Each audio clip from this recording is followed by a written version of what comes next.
Alors, 22e et dernière preuve de cette vidéo, c'est là carrément on se plaint que l'histoire en France soit de plus en plus mal enseignée, et bien là, Stéron va carrément nier tout un pan de notre histoire nationale et de notre fierté nationale en faisant croire qu'il n'y a eu aucun Français lors du débarquement en Normandie le 6 juin 1944.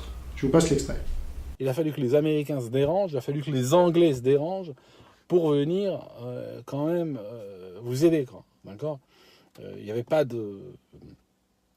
Même ce que vous appelez les forces françaises libres n'étaient même pas là au niveau du débarquement, le jour du débarquement. Hein. De Gaulle, il l'a appris à la radio, à la BBC, comme tout le monde. Hein. D'accord ? Je veux dire, il a fallu que des Canadiens, des Australiens, des Américains viennent vous sortir de là.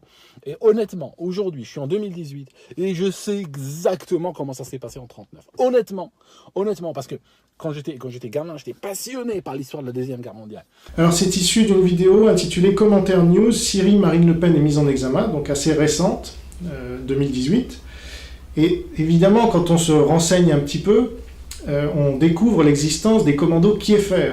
Alors je lis la description sur Wikipédia, l'expression commando Kieffer désigne a posteriori les hommes du 1er bataillon de fusiliers marins commando, 1er BFMC, créé au printemps 42 en Grande-Bretagne par la France libre et commandé par le capitaine de corvette Philippe Kieffer.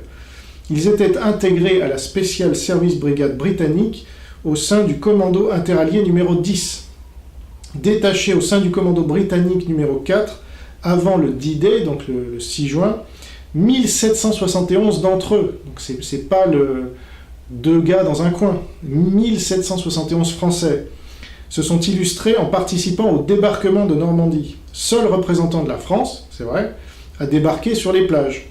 Puis dans les combats qui ont suivi en Normandie, c'est-à-dire ceux qui ont survécu, ont continué. Le 1er bataillon de fusiliers marins commando était fort de 2 troupes de combat, 1 et 8, et d'une demi-troupe d'appui K-Guns. Voilà, donc Stéron vous dit n'importe quoi, il vous réécrit l'histoire de France, et il vous enlève votre fierté de patriote français, puisque nous avons de glorieux aïeux qui ont participé au débarquement de Normandie. Lui, il vous dit non, vous êtes vraiment des nuls, hein, vous n'avez même pas participé au débarquement, et De Gaulle a été informé à la BBC comme tout le monde. Ça, c'est vraiment une attitude, je trouve, impardonnable.